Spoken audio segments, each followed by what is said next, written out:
नमस्ते। आप सभी से अनुरोध है कि कृपया हमारी चैनल को सब्सक्राइब करें, वीडियो को लाइक करें और वीडियो को शेयर करें।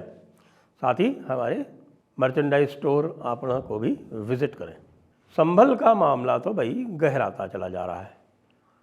क्यों गहराता चला जा रहा है? क्योंकि अब वहाँ पर NIA पहुँच गई है, नेशनल इन्वेस्टिगेटिव एजेंसी वहाँ पहुँच गई है। क्योंकि वहाँ पर तो एक शाहरुख नाम का बंदा वो पाकिस्तान में मारा गया है और वो आपके जैश मोहम्मद या आपके हिजबुल मुजाहिदीन इसके साथ में घूम रहा था और वहाँ मारा गया, यहाँ पता चला। तो अब NIA वैसे भी पहुँची है और NIA के पहुँचने का दूसरा कारण ये भी है कि जो गोलियाँ चलाई गई जिससे 5 पठानों की मृत्यु हुई संभल में, जी हाँ, 5 के 5 पठान थे और गोलियाँ जो थीं वो तुर्कों की ओर से चलाई गई थी। ऐसा नहीं है, पठानों ने भी चलाई थी गोलियाँ, लेकिन पठानों की गोलियाँ किसी को लगी नहीं।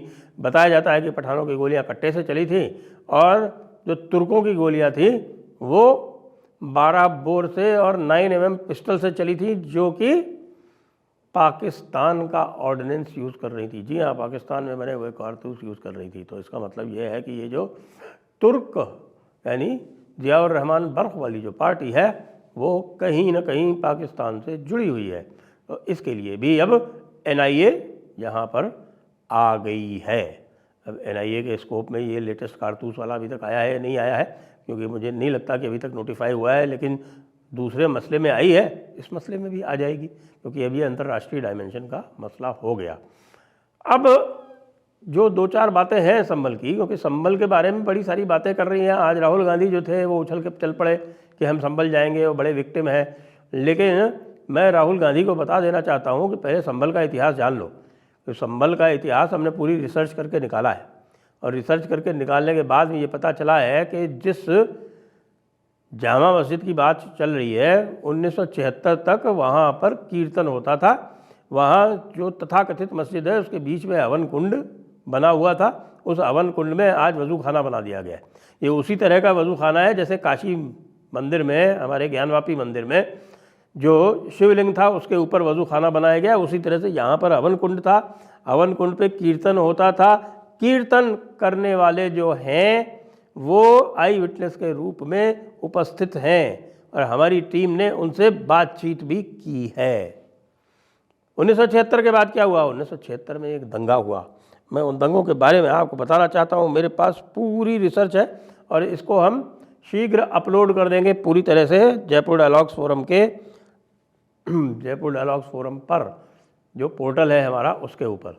तो यहाँ भाई दंगों का इतिहास बहुत पुराना है। 1947 में यहाँ दंगे हुए, 1948 में यहाँ दंगे हुए। यहाँ पे बड़े नवाब थे, महमूद हसन खां जो आपके वर्तमान नायब जो विधायक हैं इकबाल महमूद के, उनके पिताजी थे। तो यहाँ पर 6 हिंदू मारे गए 1948 में। 1947 में जो है वो एक हत्या हुई, बड़े एक जगदीश शरण जी बहुत यहाँ महत्वपूर्ण व्यक्ति हुआ करते थे। 1953 में यहाँ शिया सुन्नी दंगा हुआ। 1958 में झगड़ा हुआ हिंद इंटर कॉलेज में। 1962 में यहाँ पर दंगा हुआ आपके जब JP कृपलानी जी ने अमरोहा संभल उपचुनाव लड़ा JP कृपलानी जी ने।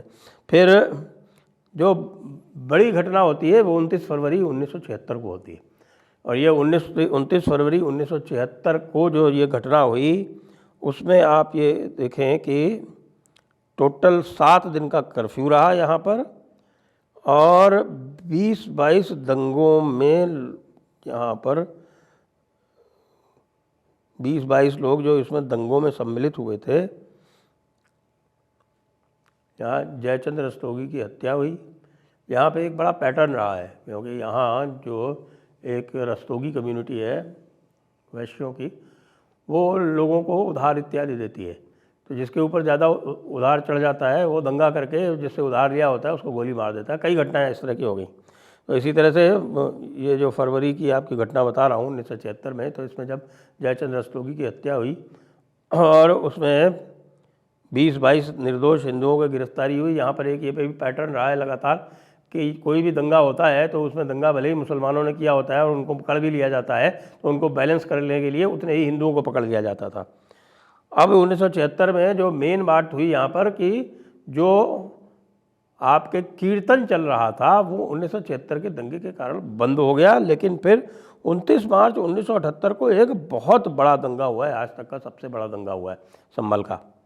और उसमें जो है वो आप ये समझिए कि लगभग आसपास के क्षेत्र मिला के कोई 124 हिंदुओं की यहाँ पर हत्या हुई है 1978 में। और उसमें से अधिकतर जो हैं वो विटनेसेस या तो मर गए या हॉस्टाइल हो गए, सज़ा किसी को हो नहीं पाई। ये वो ज़माना था जब किसी को सज़ा नहीं होती थी। अब योगी आदित्यनाथ का ज़माना है जब अतीक अहमद और मुख्तार अंसारी को भी सज़ा हो जाती है। सज़ा होने के साथ साथ उन पर अल्लाह का कहर भी टूट पड़ता है और वो खुदा को प्यारे भी हो जाते हैं। तो अब आप ये देखें कि उस समय का जो बड़ी घटना थी वो बनवारी लाल जी की जो मिल थी, बनवारी लाल जी हुआ करते थे, वहाँ के बड़े मुअज़्ज़िज़ थे। तो वो बनवारी लाल जी की जब दंगा हुआ, लोग फंसे, तो लोगों को वो अपनी मिल में जो वहीं मेन एरिया है उसके पास में हुआ करती थी मिल, वहाँ पर लेके उन्होंने उनको शरण दी। तो ट्रैक्टर से उनका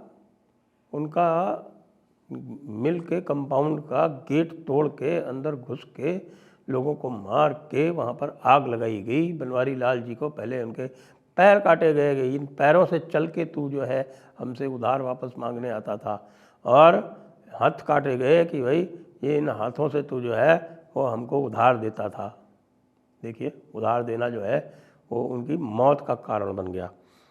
ये इस बड़ी घटना के बाद आप ये देखें कि बहुत सारे लोग यहाँ से पलायन करने लगे, क्योंकि 1951 के आसपास यहाँ पे 45% संख्या हुआ करती थी हिंदुओं की, जो आज जो है वो 25% से भी कम रह गई है संभल शहर में। 1980 में मुरादाबाद में जो दंगा हुआ, बड़ा जो दंगा हुआ था, वो भी आपस में जो दो मुसलमानों के बीच में, दो मुस्लिम पार्टियों के बीच में कंपटीशन में हुआ था, आपको ध्यान है। और सुअर भी जो है वो मुस्लिम पार्टी ने ही डाला था जिससे दंगा हो जाए, और दंगा होके जो भावनाएं भड़के तो उसको फ़ायदा हो जाए और जो सामने वाला था उसको नुकसान हो जाए। 1982 में जब बाबरी मस्जिद का यहाँ पर हुआ था, ताला खुला था यहाँ पर, तो संभल नगर में यहाँ पे साहब यहाँ पे भी बड़ा ज़ोरदार हुआ। यहाँ पे भी एक रस्तोगी जी थे, उनको गोली मार दी गई। क्यों? क्योंकि उन्होंने किसी को उधार दे रखा था। अरे भाई, उधार मत दिया करो इन लोगों को, क्योंकि इनके यहाँ उधार वापस देना जो है किसी काफिर को वो मना है। जो भी उन्होंने लिया है आपसे वो माले गनीमत है। तो ये जो आप लोगों की भाई लोग जो हैं हमारे, जो मुसलमानों को उधार दे देते हैं, वो कृपया इस चीज़ का ध्यान रखें। 1986 में जब ताला खुला राम जन्मभूमि का, तब भी यहाँ हुआ। फिर यहाँ पर एक प्रदीप रस्तोगी जी थे, उनकी हत्या हो गई, और भी कई लोगों की यहाँ पे हत्या हुई उस समय। सीताराम, नवमी शंकर, भगवत शरण रस्तोगी, मास्टर कृपाल सिंह, इन सब की हत्या हुई उस समय 1986 में। फिर 1990 में आपको पता है जब राम जन्मभूमि का केस हुआ था, तब यहाँ पर दंगा हुआ, कोई विशेष जनहानि नहीं हुई। 1992 में तो यहाँ बहुत बड़ा दंगा हुआ था। 1992 में तो बहुत बड़ा दंगा हुआ था, लेकिन इसमें दो पुलिस की फायरिंग की वजह से सिचुएशन बच गई थी। दो मुसलमानों की पुलिस फायरिंग में डेथ हुई थी, और उसके बाद फिर बदले में इन्होंने दो हिंदुओं को, निरपराध हिंदुओं को मार दिया था। इसी तरह से दंगा हुआ था 2 मार्च 1995 को। और 2019 में आपको ये बताएं कि 2019 में शाहीन बाग, आपको याद है, उसी शाहीन बाग की तर्ज पर उसी CAA के ख़िलाफ़ यहाँ पर 2 रोडवेज़ बसों में आगजनी की गई, और यहाँ पर नखासा में 2 महीने तक शाहीन बाग जैसा धरना प्रदर्शन किया गया। तो ये तो यहाँ का इतिहास है। और इस बार भी जो कुछ हुआ, और जो बताते हैं कि साहब, की पहली बात तो ये है कि ये ASI की प्रॉपर्टी है, ASI का प्रोटेक्टेड मॉन्यूमेंट है, और ASI की अनुमति के बिना यहाँ कोई भी एक्टिविटी हो नहीं सकती। बिना ASI के अनुमति पे यहाँ कब्ज़ा करके एक प्राइवेट लोगों की एक कमेटी बना ली गई, जिसके ये ज़फ़र मियाँ जो हैं वो उसके सेक्रेटरी हैं, और इन्हीं ज़फ़र मियाँ के कारण ये सारी स्थिति हुई, क्योंकि ज़फ़र मियाँ को जब इन्फॉर्म किया गया तो उन्होंने आगे इन्फॉर्म कर दिया, और आगे इन्फॉर्म कर दिया। बताते हैं कि साहब के यहाँ पे 2 बड़े एक्टिव जर्नलिस्ट हैं, एक ज़फ़र है, एक बिलाल है, एक ABP न्यूज़ का है, एक न्यूज़ 18 का है, सॉरी गलत बोल गया मैं, एक जावेद है, एक बिलाल है, एक न्यूज़ 18 का है और दूसरा ABP न्यूज़ का है। तो ये ज़फ़र भाई ने सूचना इन्हीं को लीक कर दी, और जब इनको लीक कर दी तो इन्होंने वापस आगे चारों तरफ लीक कर दी। उसके बाद फिर जब नाम आ गया ज़फ़र का, लोग कहने लगे कि साहब कि ज़फ़र ने लीक की है, ज़फ़र के खिलाफ़ कार्रवाई हो, तो उसके बाद जो है उन्होंने चुपचाप आपस में बातचीत करके और वो बनाया एक कवर अप टाइप का। वो कवर अप मेरे पास उपलब्ध है, ऑडियो उपलब्ध है, लेकिन वो साफ दिख रहा है कि किस तरह से कवर अप किया गया है। तो ज़फ़र मियाँ जो हैं इसमें पूरी तरह से मुवल्लिस हैं। और नाम किसका लगा रहे हैं? कह रहे हैं कि साहब विष्णु शंकर जैन ने श्री राम जय श्री राम का नारा लगाया। अबे तो जय श्री राम का नारा लगाया तो जय श्री राम के नारे से तुम इतने उत्तेजित हो जाओगे कि तुम आगे पत्थरबाजी करके गोलियां चलाने लगोगे। ये भगवान राम का देश है, और यहाँ पर यदि कोई जय श्री राम नाम से उत्तेजित होता है तो ये समझ लो भैया कि फिर यहाँ तुम्हारा निवास नहीं हो सकता, तुमको बांग्लादेश चले जाना चाहिए, क्योंकि बांग्लादेश में ही तो श्री राम जय श्री राम का नारा जो है वो आतंकवादी नारा कहलाता है, भारत में तो है नहीं ऐसा।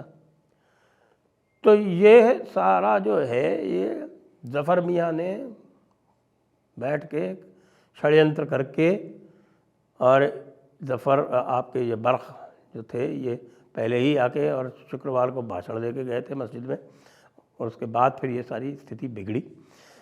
पूरी प्लानिंग की गई रात भर, और रात भर प्लानिंग करके और सवेरे पुलिस बल पर हमला किया गया। अब देखिए ज़रा, और पुलिस बल पर हमला किया गया, इसमें भी एक और बड़ा षड्यंत्र इसमें है। वो बड़ा षड्यंत्र ये है क्योंकि योगी आदित्यनाथ जो हैं वो बार बार क्लेम करते हैं कि साहब हमारे यहाँ किसी की हिम्मत नहीं है कि इस तरह के कार्य कर सके, तो इसको जानबूझकर इस प्रकार की स्थिति को, जो 37 सीटें आई थीं, जो 37 सीटें आ गई थीं समाजवादी पार्टी की, उससे इनको इतना बल मिला, इससे इनको इतना संरक्षण मिल गया, इससे इनकी औकात, इनकी हैसियत, इनकी हिम्मत इतनी बढ़ गई कि इन्होंने कहा कि अब हम पूरे प्रदेश में आग लगाएंगे। यानी कि पूरे प्रदेश में ये संदेश देंगे कि आ रहे हैं अखिलेश, और जब अखिलेश आएंगे तो तुम लोगों का ये हाल करेंगे, इसलिए अभी से डर के रहो और डर के ही हमको वोट देना। ये पूरे हिंदू समाज के लिए एक संदेश है। मज़े की बात यह है कि जिसने पिटिशन लगाई है, जो संत हैं, वो संत भी जन्म से यादव ही हैं। इसको लेके बहुत अधिक खलबली है, बहुत अधिक खलबली है अखिलेश यादव के यहाँ कि भैया ये क्या हो रहा है। इससे पहले जो कुंदरकी में घटना हुई, जिसमें जो है वो तुर्क और पठान अलग अलग हो गए, पठानों ने तुर्कों के खिलाफ वोट देके और उनको हरा दिया, और हाजी रिजवान साहब की ज़मानत जब्त हो गई, उससे तो ये व्यथित थे ही। और अब यहाँ संभल में जो गोलीबारी हुई है उसमें केवल पठान मारे गए हैं, तो ये भी एक और समस्या बन गई है, तो इसको भी इनको निपटाना है। इसीलिए आप देख रहे हैं कि राहुल गांधी में और अखिलेश यादव में ये कंपटीशन हो रहा है कि कौन अपने आप को ज़्यादा बड़ा हिमायती बताए मुसलमानों का। योगी आदित्यनाथ जी ने उनकी चूल्हे कस दी हैं, कोई जाएगा ही नहीं 10 तारीख तक। 10 तारीख तक जब जाएगा ही नहीं, और अगर उसके बाद भी स्थिति ठीक नहीं हुई तो भाई और बढ़ जाएगा वो, 7 दिन 10 दिन 15 दिन। आज ही भाईजान को वापस लौटना पड़ा, राहुल भाईजान को, जी हाँ, वापस लौटना पड़ा गाज़ियाबाद से। बाकी बड़े बड़े जो हैं वो बक्कल तारने वाले लोग, राकेश टिकैत जैसे, वो भी भागे भागे घूम रहे हैं। स्थिति ये हुई है ना कि अब क्या है कि जो झगड़ा हुआ योगी आदित्यनाथ जी में और अमित शाह में लोकसभा के चुनाव के बाद में, क्योंकि सारा मैनेजमेंट अमित शाह ने किया था और उन्होंने प्रयास ये किया कि सारी जो जिम्मेदारी है वो योगी आदित्यनाथ के ऊपर डाली जाए, तो योगी आदित्यनाथ जी ने खुली सभा में चुनौती दे दी और काफ़ी कुछ बातें हुई जो मैं यहाँ पे शेयर नहीं कर सकता। उसके बाद से अमित शाह जी उत्तर प्रदेश नहीं गए। उसके बाद से अमित शाह जी के जितने भी विशेष लोग थे वो सब हटा दिए गए उत्तर प्रदेश से। अमित शाह जी जो हैं वो इस प्रकार की, जिस प्रकार से उन्होंने राकेश टिकैत की अरेस्ट शाहीन बाग के टाइम पे रोक दी थी फ़ोन करके, अब वो इस प्रकार के एक्शंस रोकने की स्थिति में भी नहीं है। तो योगी आदित्यनाथ जो हैं वो राकेश टिकैत का भी अब पीछा कर रहे हैं और संबल में तो कार्यक्रम पूरा कर ही रहे हैं। इसका पूरा खुलासा अभी मैं अपना रिसर्च पेपर छाप के उसके जयपुर डायलॉग से पोर्टल पर और करूँगा, आप अवश्य देखते रहिएगा। जय हिंद, जय भारत, वंदे मातरम।